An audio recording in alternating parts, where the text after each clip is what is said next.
have been. Where did you dig up that old fossil? Going into Toshi Station to pick up some power converters. That's no moon. We're all fine here now, thank you. How are you? Welcome to the Star Wars Nerds Podcast. I'm Dan Vadabonker.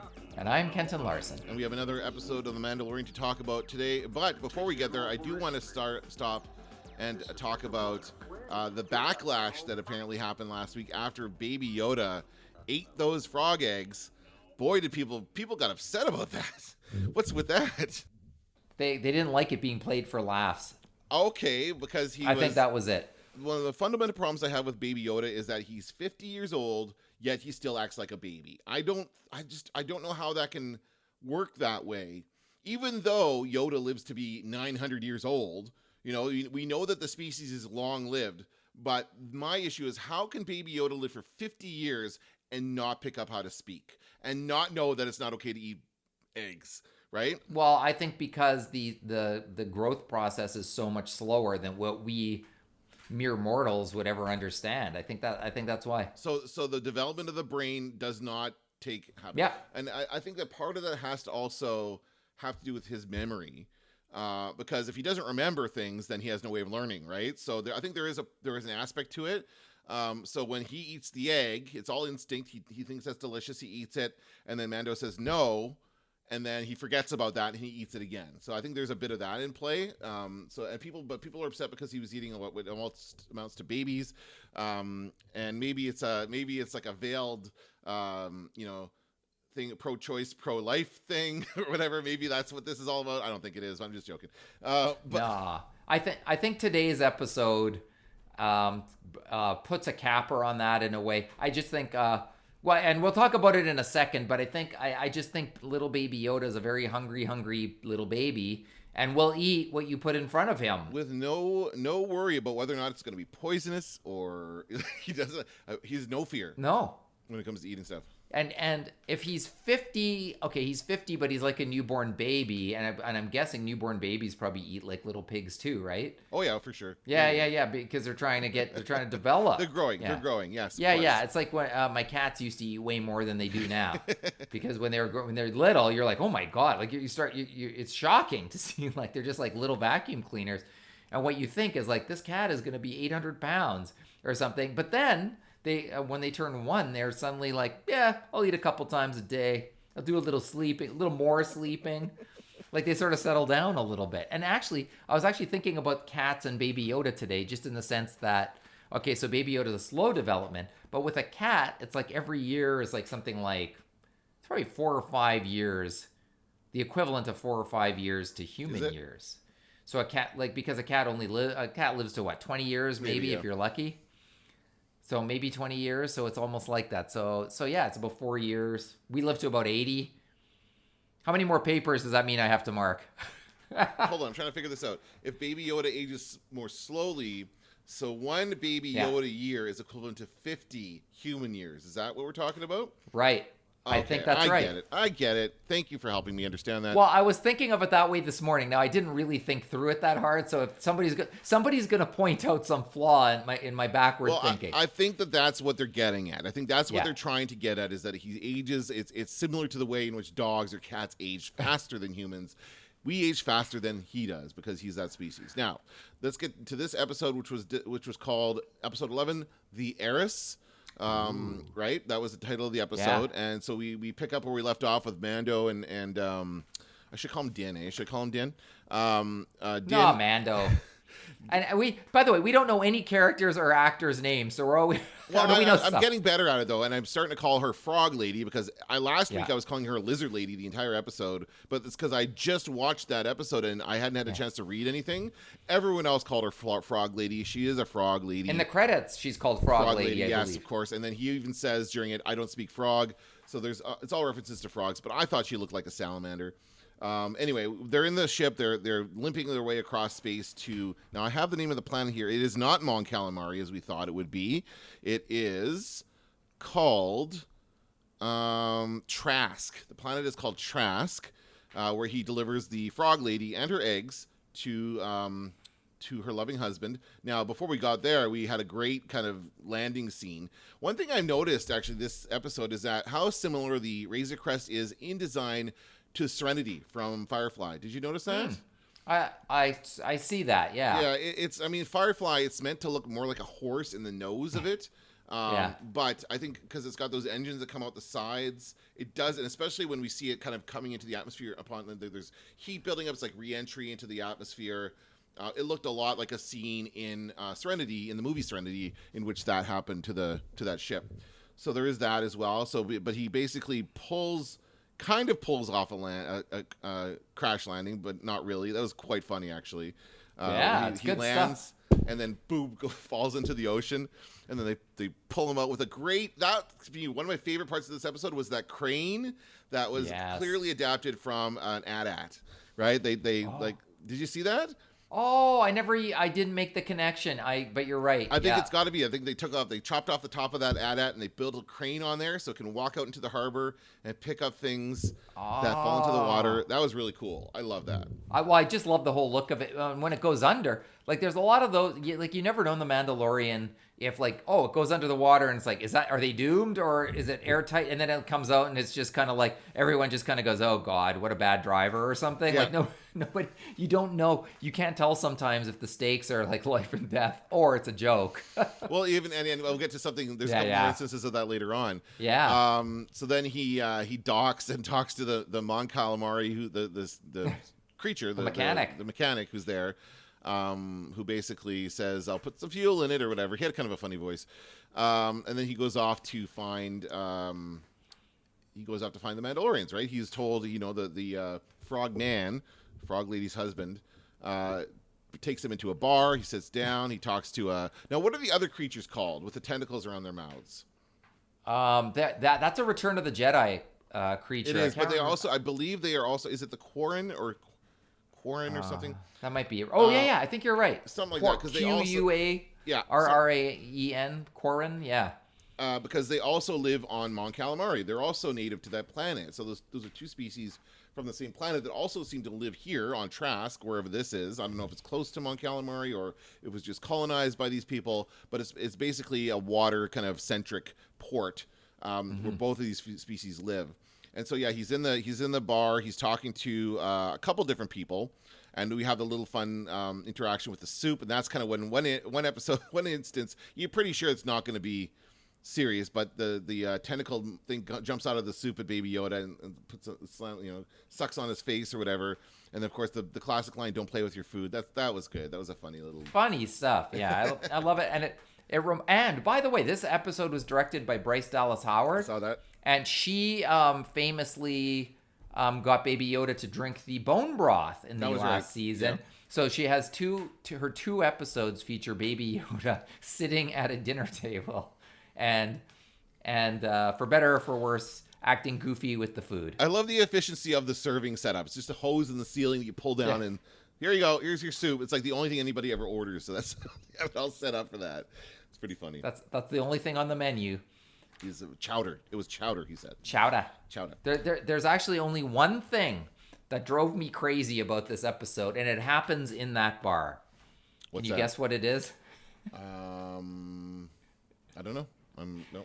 All right, so we're going to pick up the frog lady in the last episode. We are going to not be able to travel at light speed. We're going to have to travel slowly. We're going to have to come across a couple rebels, an X-Wing, or New Republic and the X-Wings. We're going to have to fight a spider. We're going to have to limp out of there. We're going to have to do all this stuff.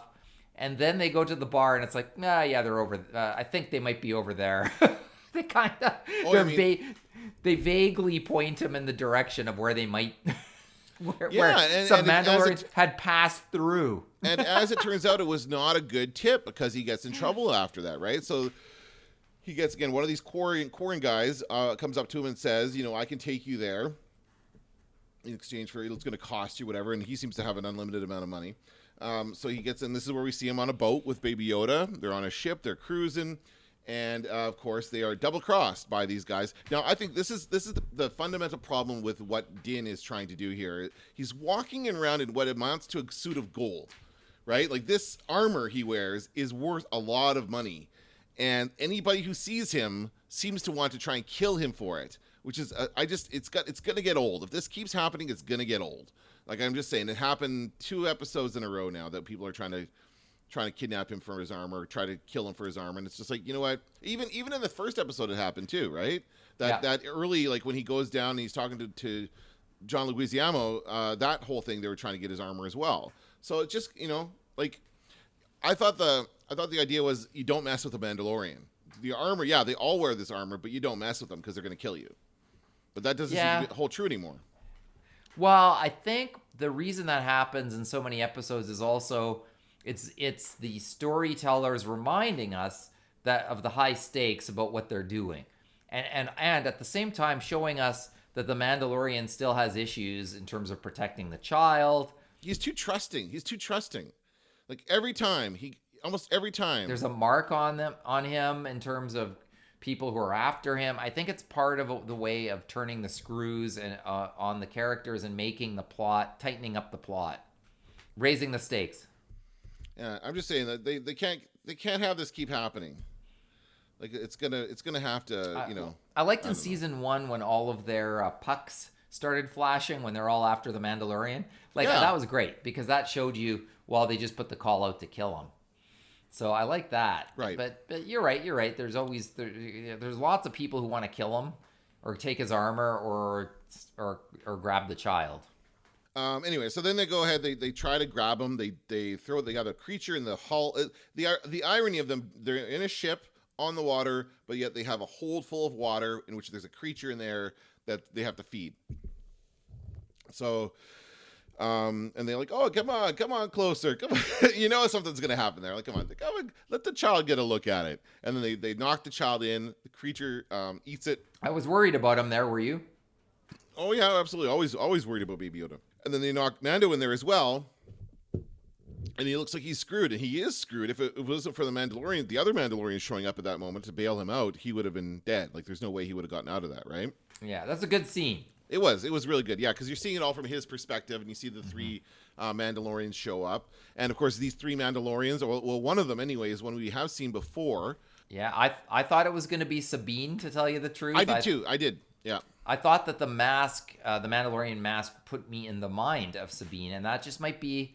I mean, my memory for who has what insignia on the mask isn't good, but I thought that that's who that was just based on the color scheme and everything else. Yeah. But then she removes the mask, and she is Bo-Katan, right? Played by Katie Sackhoff. So fans of Battlestar Galactica will recognize her. She also did the voice for Bo-Katan. She's done the voice in it's a character that's appeared in Clone Wars and Rebels. Yeah. And it's been Katie Sackhoff the whole time. So she's been carrying through with this, which is great. Great to see them using the same actor. When that happened, I thought my heart went out to all the people who watched Rebels, who I'm sure were pleased as punch to see that character in real life. Yeah, and I'm sure a lot of them did recognize the insignia on the helmet. Like, it's pretty distinctive. The other 2, you don't know who they are, but the design is pretty distinctive, right? Yeah. So then she shows up and explains, and they take off their helmets, and he freaks out, right? Of course. But then, and we've talked about this in the past as to why in other Star Wars properties like Rebels and Clone Wars, the Mandalorians have taken off their helmets. It's happened many, many times. And then in this show, in the first season of this show, we're told that they never take off their helmets, and so they explain that here. They say, "Oh, he's one of them. He's like a fringe." Purist, I don't know how you want to put this. A cultist, they called them, didn't they? They called it a cult, yeah. They called it like these people who want to kind of go back to the way it was or something like that. It's like he's wearing a red cap with Make America Great Again on it. Basically, the way they treated him. Oh, no, he just found out he's part of the Trump supporters. Not as bad as the red baseball cap, but on its way. But he didn't know any better. That's the thing. He didn't know any better. This is the way he was raised. Right? It occurs to me that what we're doing is we're setting up Pedro Pascal to take off his helmet again. Yes, I think that's exactly what this is.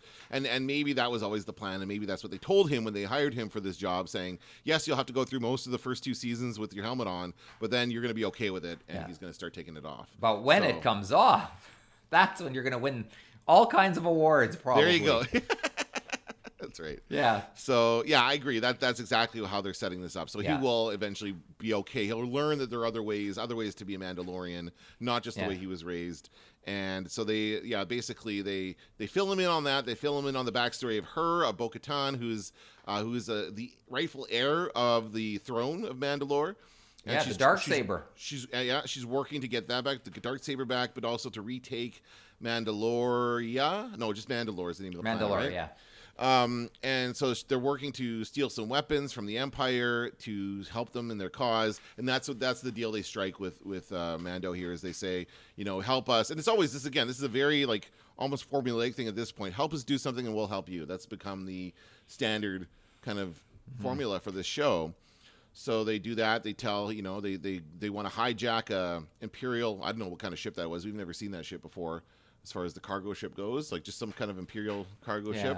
And that's where I have to say the scenery and the cinematography is just gorgeous around all of that stuff. Just beautiful. CGI, it's CGI. It is. It's completely computer generated, but it looks just as good as the movies. It looked really, really good. The whole aspect of that. Yeah. Insane. Like I kept marveling, especially during that little part. Sort of right after he meets them and you sort of start to see the lay of the land. I just thought that the scenery was unbelievable. Like every time I watch every episode, I marvel at what they're able to do on TV. Yeah. It's unreal. Yeah, I agree. And it's just, they're putting as much money into this as they would into a movie. I think that's basically the answer to it. Yeah. So there you have that. So they come up with a plan. He agrees to it. And so she says she'll put him in touch with the Jedi, right? That's her thing she's dangling in front of him, carrot. And then they go to do it. They go to, and it was very simple and very quick. There was not a lot of planning here. It's like, okay, here it is. We're going to fly up. We're going to take it over. Like there was no big, like they had a little more planning in the last season with Bill Burr and the whole heist thing. They had a bit of more of a plan, but this one is like in true Star Wars fashion. We're just going to jump in there and take it. It reminded me of that episode, to tell you the truth, of the one you just mentioned. I thought of it for sure. We're just going to go. We're going to take over the ship. We're going to shoot all these stormtroopers who can't hit the broadside of a bantha, as the one guy says. Great line. And then we're going to do that. And they do. They jump up there. They fly up there, and they're the whole thing about them. Oh, we have to wait till this. I can't remember. There was this whole thing about, we can't stow aboard because they scan for life forms. That whole thing didn't seem to be an issue. Like, I don't know why we even needed to bother with that, because they just flew up there and got on the ship. There was no problem, and they took those stormtroopers pretty easy, handily. Yeah, no problems. But we do see. Did you recognize the actor who plays the Imperial? Oh yeah, officer? I was pumped because that is none other, and his name's is it Christopher Titus? Yes. Okay. Wait. Oh, I have it here. Do I have his Titus name right? Titus Welliver. Pardon me, Christopher. That's a different actor I was thinking of. Right. That guy plays on Amazon Prime. He plays Bosch, the cop, and that is in its like 10,000th season on Amazon Prime. It says it started in 2014, so 6 seasons. 6 seasons, but it seems like 1,000. Yeah. And I watched 5 episodes of that once, and I really enjoyed them. I probably will get back to that show, but he's got a very distinct look. And delivery is perfect as an Imperial guy. Oh yeah, he's been in so many things. He's very familiar to a lot of people. He was in Suits. He's in. He did a couple episodes of Agents of S.H.I.E.L.D. He's been in the Transformers movies. What else? A bunch. I'm just looking at his IMDb here. The Good Wife, Sons of Anarchy. He's got Lost. He was in Lost. Sons of Anarchy. I forgot he was in Lost. He was the man in black in Lost. Right. That's what I really remember him from. Oh, he's been in everything. He's been in everything. And I always make a joke about Bosch, about him saying, like, shooting a guy and going, "You've been Bosched." Or like I think they could do more with that on that show. He never does say that, but don't cross Bosch if you don't want to get Bosched in your Bosch. It's just a weird name for a show, but I was happy to see him. I'll tell you, because I just great. Yeah. And they're struggling. They're like, okay, well, let's they had some more really fun moments in there. Yeah. We're like, we've trapped them. Like they're like, yeah. The guy's like, we've trapped them in the cargo control hangar. In the what? And then the cargo doors open and they all go flying out of there. Like, come on, it's so funny. Great Star Wars moment. And I also like the actor who said, all the doors. Like he's shut the door. It's Yeah. like, what did you expect was going to happen, buddy? You're sitting there waiting Yeah. for them, and then it opens up. He's like, it's like close the blast doors. Close the blast doors. Yeah, that he's whole a thing. classic Imperial coward. Yeah. So I like that. That was really good. I really liked the Imperial officers in this episode. There weren't many of them. We don't get to see them very often Yeah. in this series because they're kind of the Empire's kind of far and few between. Like there's not a ton of them out there. But I think it's really interesting that the Empire is like transporting weapons off this planet, which is within flying distance of wherever those X-wings were. Right. So like there's a potential conflict there, and like maybe the X-wings don't know what's going on. Like the New Republic doesn't know about this, but like it's very, very close. Like you should get wind of it at some point that the Imperials are trying to take weapons off. So the goal is for the Mandalorians to take these weapons and to use them to fight for the freedom of their planet. But then they get on there and they accomplish that, and all that's left is to take over the cockpit, and they didn't need to do that. They could have just taken the cases and left. But then Katie Sackhoff's character is like, nope, we need to find out where the Darksaber is, and we knew that that's what she was going after when she said that. So she's like, I need to find out where it is. And there's a whole history there that we don't know about because all she said to the guy was, does he have it? So she knows who has it. And he even says, if you have to ask, then you already know. So there's, and we know it's, what's his name again? Moff Gideon or something like that? Yeah. It's Giancarlo Esposito, Gus Fring. Yeah. So he is the one who's talking to them on the hologram before, basically saying, no, you guys are screwed. It was good to see him again. Oh yeah, for sure. Yeah. No, but and the mission, he's like, we need reinforcements, and then he's like, no, if they've taken over that much of the ship, you're screwed. Just scuttle the whole thing. And it's like, okay, so he does. He kills the pilots and he goes to crash the ship. Yeah, suicide mission. Like, come on, he really took a turn, hey? Well, and it's interesting to me that there's some people within the Empire who are still that loyal. Like that is the kind of loyalty that this guy has built, even though the Empire is done. What I expected was that Bosch, I'm going to call him Bosch. What I expected was that Bosch would see the writing was on the wall and then swing a deal with the Mandalorian. I thought he's going to prove himself to be a sniveling little coward, but what I certainly didn't expect was he'd be a suicide bomber. Yeah. That he was prepared to just take the whole thing down. And then when they stop it, they break in there and stop it from crashing. He has his own little poison it's not a poison pill, it's like an electrocution pill. It's like a fake tooth, they have those fake teeth, and they bite him, and he like electrocutes himself. It was electric cyanide, cyanide pill. But at first, I was confused because I thought that she did it to him. I was confused about how that went down, and then I was like, oh no, wait a sec, he bit something. He had it in his mouth. It was a suicide thing for sure. Boy, he was intent on suicide, that guy. Yeah, well, I mean, his boss told him to, right? Basically, he said. Although I would have had a self-destruct thing or something in that ship. I think I would have done that to make sure. But never mind. Anyway, so then he dies, and they give it's a somewhat shorter episode. And they point Mando in the direction of Ahsoka Tano, which is something we know that Bo-Katan knows Ahsoka. They've become friends in the other series.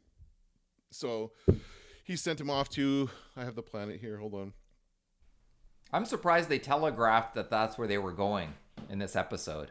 Well, it's going to happen at some point, right? Yeah. We know that it's going to happen sooner rather than later. Yeah, and I mean this is kind of the midway point of the season, so this could be like what kind of dictates the last few episodes of this season. So it says here that she's on the planet of Caladan. I don't know what that is. Caladan, Caladan. And last time we saw Ahsoka, this is actually this piece that I'm reading here reminded me, the last time we saw Ahsoka, she had gone off with Sabine to search for Ezra. So do you think we're going to see an Ezra appearance here in this? I don't think so. No? Okay. I think it's Ahsoka and Ahsoka alone. I don't think I'd be shocked to see the Rebels crew. I think that would take this show. It could, well, maybe not, but it could take the show into a different realm to see all of them. I think it's got to just be Ahsoka, and I think it's got to be I mean, she alone is the most popular character to be spun off out of any sort of animation or anything. Yeah. So I don't think they're gonna water it down. I think they're gonna focus on her. I think they have to. Well, the thing is, you can see where this goes logically. Yeah. Like he's gonna go. Ahsoka's gonna absolutely recognize Yoda for what Baby Yoda for Right. what he is. She knows who Yoda is. They fought alongside each other in the Clone Wars, so they know. She knows what Yoda is. But does she know where the planet is? Probably not. I don't think Ahsoka necessarily knows where the planet of Yoda's is. So, No. what help is she gonna be? She's just gonna put them on to another. She's gonna send them on to another person. Well, but here's the exciting thing. Somewhere across the universe, Luke Skywalker is starting his Jedi Academy. And I think probably my wildest dreams, the last episode of The Mandalorian for season 2 has Mark Hamill in it. That would be like, oh my God, it would just be too much. But I don't know. I don't know about that. The other thing, though, is episode 4. Remember the rumor was that something happens in episode 4 and they're worried that it's going to... That was the rumor online. They're worried. Oh, yeah. And they said... So that's the next episode. And they said, what's his name? Pedro Pascal is not happy because his face isn't on the show and he quit. And so they killed him in episode 4. That was the rumor. And I'm only saying it because I think it's bullshit. I don't think it was a rumor generated by one single person. So let's start with that. Pedro Pascal's been promoting the shit out of it on his Twitter account. He doesn't seem like he's disgruntled to me. But what I'm concerned about, so when I thought about that, I was like, okay, what really could change in episode 4?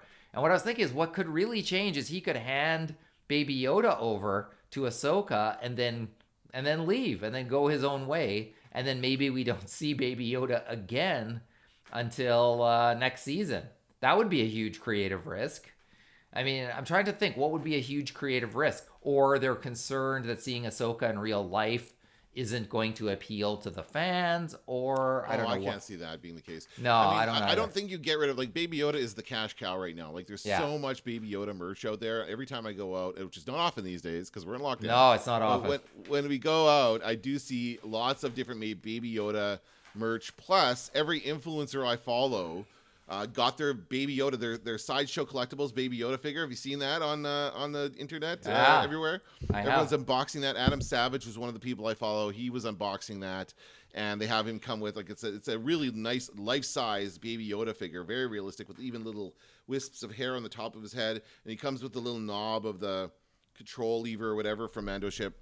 So that was out there that last week as well. But I don't think they would get rid of Baby Yoda at this point. I think that Mando has to see Baby Yoda all the way through to the end of his quest. That's what he's going to do. So he's going to, no matter what, he's not going to just leave him, although he's okay with leaving Baby Yoda with people.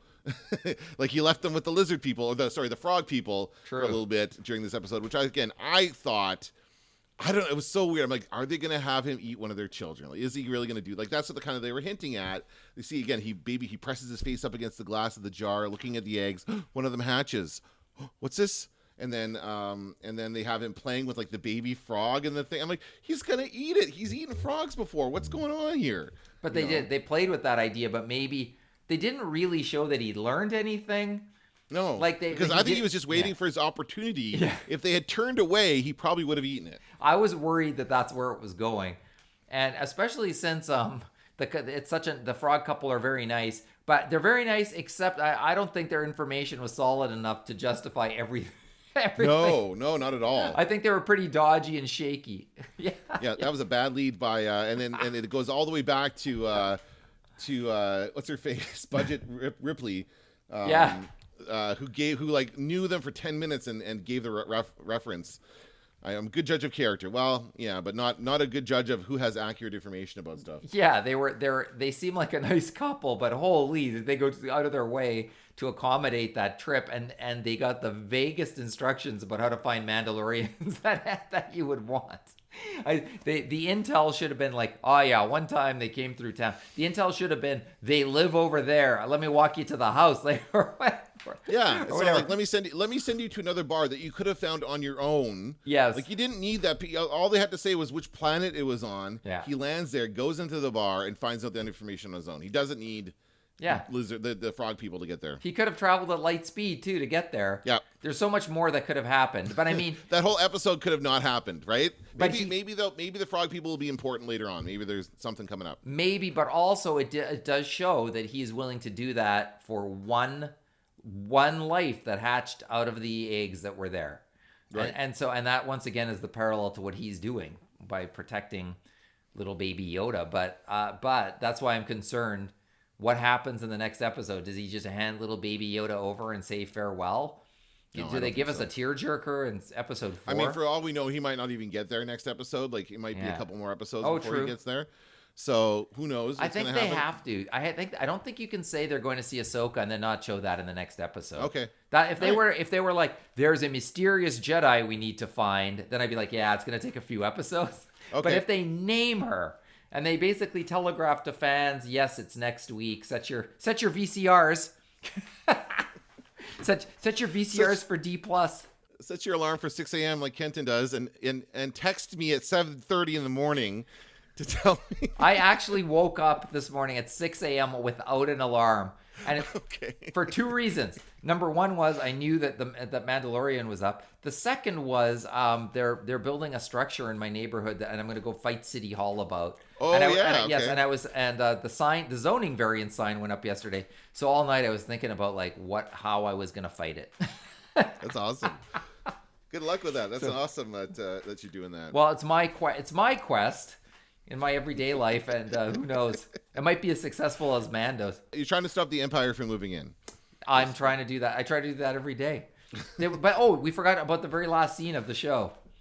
What was that? A little sea urchin has made its way. Oh, first of all, the repair job was terrible. Oh yeah, that's right. Yeah, they did a horrible job. He says something like those damn Mon Calamari or something like he made a slur against Admiral Akbar's species. Do they have a reputation for not doing a good job? I don't know. Well, it's just like when we go to the mechanic or whatever, we're like, those bastards who own those shops. Although, no, I shouldn't say that because Penner Auto Body on Corden is an absolute delight. But there's been many times that I've gone to other places where it's been a nightmare. But usually what it is they charge you an arm and a leg to get the job done. Yeah. Not, I gave you 1,000 credits and this is all you did. Like, Yeah. I felt, to be fair, I feel like Mando should have got a work order and signed off on it first before he approved the repair work. Didn't get right? an estimate. You got to get an estimate. You can't just kind of go from like, here, do what you can. Give him 1,000 credits and do what you can. It's like, No, they did the absolute worst. that's inviting the worst possible job. And then the mechanic holds out the iPad for him to approve the purchase sign, or whatever. yeah, they to say. sign. Yeah. And I was like, that's like a mechanic too.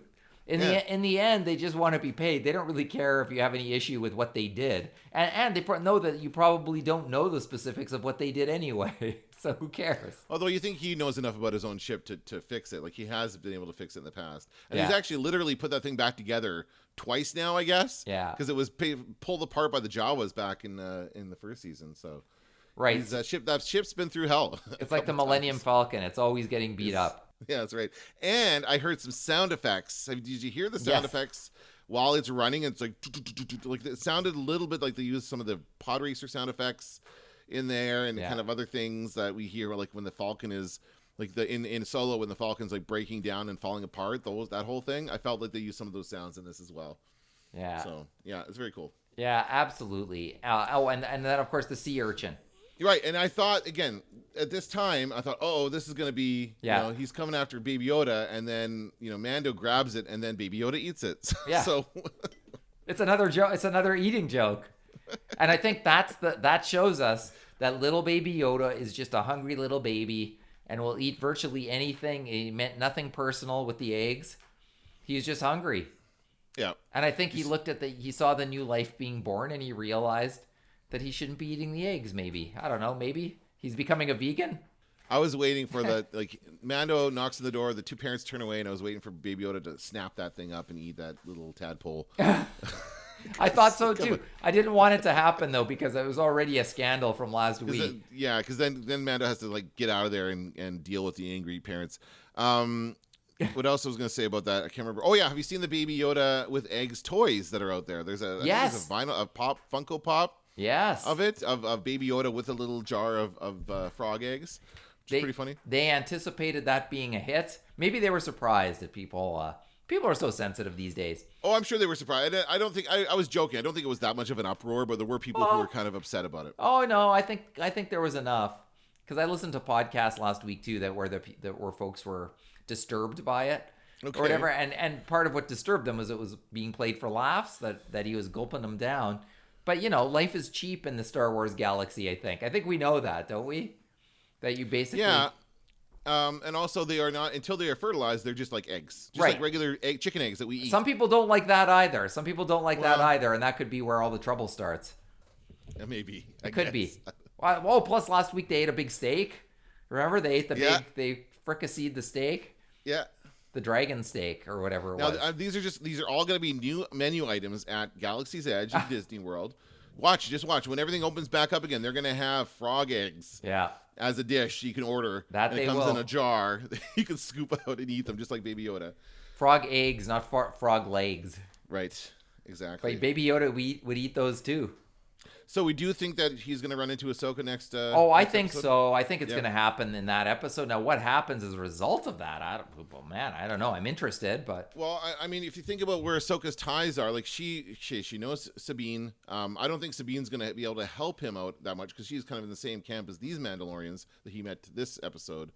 And the only other person Ahsoka knows, I mean, Yoda's dead. Darth Vader's Darth Vader. Mm-hmm. She's not gonna, send him. Oh, Darth Vader's dead too at this point, right? Everyone's dead, right? So maybe she will send him towards the New Republic and Luke and that kind of stuff because she must be aware of that at some point, or maybe she's not. I don't know. No, you'd think she would be at that point. I think so, but I mean, I don't know how information. Again, we've never established like the news network of Star Wars, right? We don't know how news travels. We've seen a little bit of it, but we saw the second Death Star blow up, right? As seen by our friend Corn on the Cob. And then last episode, we saw John King on the map. He was showing the Death Star map. Yes, and he was like zooming in and out of the different sectors. They know the Death Star 2 blew up, but they're unaware of some of the smaller details of that battle. They're still counting. They're still counting the pieces of the Death Star. That's right. Oh man, so bad. They're still counting the pieces that blew up. Yeah. And and there's probably like Palpatine's probably walking around going like, I won. I won. What are you talking about? I won. The Death Star didn't blow up. We're putting it. See, it's right. It's being put back together right now. I won by many, many votes. We're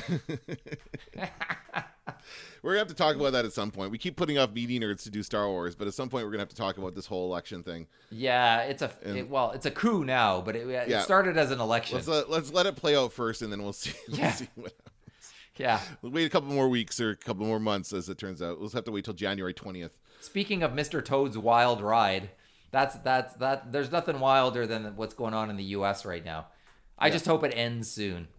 You know what? I know. Just realizing that next week we have both the. We're gonna have to do Star Wars Nerds again next week because next week we have both the episode of The Mandalorian and the holiday special, the Lego holiday special coming out. So we'll have to talk about that as well. Gotta do it. All right. Well. And then maybe we could do 2 podcasts in one day. We keep seeing that, but I don't know. No? We'll see how much marking I have to do. We're always tired by the time Friday rolls around, but I just want to put this out there because I've been meaning to make recommendations. We haven't done that for a long time because we haven't done Media Nerds. Yeah. But the one recommendation I will put out there that's not Star Wars related, but I still really loved it was Truth Seekers. Have you seen this yet? No. Truth Seekers, Truth Hunters. I don't remember. Truth Seekers, I think it's called, and it's on Prime, and it stars Nick Frost and Simon Pegg. Although Simon Pegg's got a smaller role, but it's written and produced by them. It's a series about ghost hunters that is genuinely scary. It has genuinely scary moments and like horror film moments. It's fiction. It's fictional or it's fiction. Nick Frost plays this guy who's a cable repairman by day, and by night he's a ghost hunter. Okay. And he kind of runs into he just kind of meets these other people. It's so funny and it's really interesting, and it's got like a Dirk Gently vibe to it. I'm talking about the series Dirk Gently, not the books, but it's got this like a weird British kind of comedy. Supernatural comedy. It's really fun. So if you're into that kind of stuff, definitely check that out. Oh, cool. I really enjoyed it. And it's fast. It's like 8 episodes and you're done. 8 half-hour episodes and you're done. So really quick watch. That sounds good. And the reason I asked you if it's real or fictional was because just the other day I said, remember all those supposed reality shows where they're running around houses finding ghosts? Do you remember those? Yeah. Like that was a waste of like 6 years of time. I think they're still going. Are they not still going with those? I don't know. I heard a creak. This show is meant to make fun of those people, kind of. Although there are real ghosts in it, like there are real supernatural events in it. So it's kind of making fun of them, but also validating them in a little way. But it makes fun of the characteristics. Like Nick Frost is your typical type of person that would do that kind of show. So that's kind of what they're making fun of. But I really loved it. I thought it was a great show. Well, excellent recommendation. Just had to get that out there. I love it. And in the meantime, we'll keep watching The Mandalorian, and we'll keep watching out for Star Wars stuff. Any new toys or anything that you've seen lately? Yeah, I mean, I saw Captain Crimson, the red. I saw that too. I Yeah. saw your post about that, and I was Yeah. in Toys R Us, and they had a whole series Yeah. of these colored stormtroopers, which I'd never heard of. No, me neither. I don't know what they're from. I don't know if they're from the movies or the shows or what. I think they might be from the theme park, and they're Oh. they're now, because they can't sell the merch there anymore because of Yeah. COVID and everything. So I think they've got wider distribution.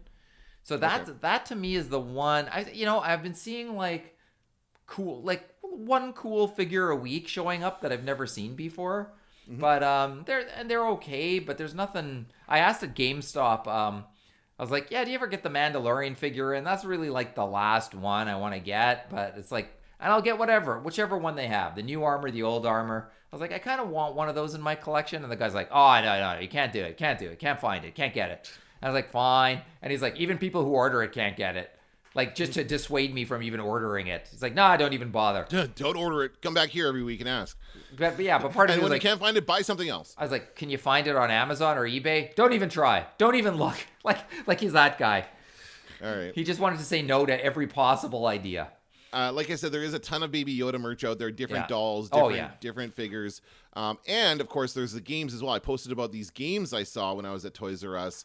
They had a Star Wars-themed or a Mandalorian-themed Trouble, the game Trouble with a little dome you pop. It's Trouble. There's I don't know how they can make this, other than having a photo of Baby Yoda on it. I don't know how they can make this Star Wars-themed. But they also had Baby Yoda Operation. And what's interesting about that one is that I didn't show the back of the box, but instead of like pulling out organs from the person like you do in normal operation, you're taking things away from Baby Yoda. So it's like a Baby Yoda and all these little things like a frog and a ball, the knob for the thing. And your job is to take these things away from him before he can grab it and presumably eat it. That's great. I love that. That's a great idea for But me. it doesn't include any frog eggs because this was made before the second season began. So it's got the frog. It's got the frog from the first season. It's got some other stuff in there. Maybe I think it's got bone broth. I don't know why you would want to keep the bone broth away from Baby Yoda. That's good for him, but whatever. I saw somebody online a few weeks ago going, why is everybody calling soup bone broth all of a sudden? It sounds terrible or something. And I was like, somebody not watching The Mandalorian doesn't know. That day, everybody decided, I'm going to call all soup bone broth. It sounds funny. It sounds like a Star Wars meal, but close enough to planet Earth. Yeah. You know? Yeah, absolutely. Yeah, I love it. Cool. All right, I think that's going to do it. I think so. All right, that's going to do it for this episode of the Star Wars Nerds. I'm Dan Vadabunker. I'm Kenton Larson. Don't let the Force hit you on the ass. How are you? TK421, you copy? Now I am the master.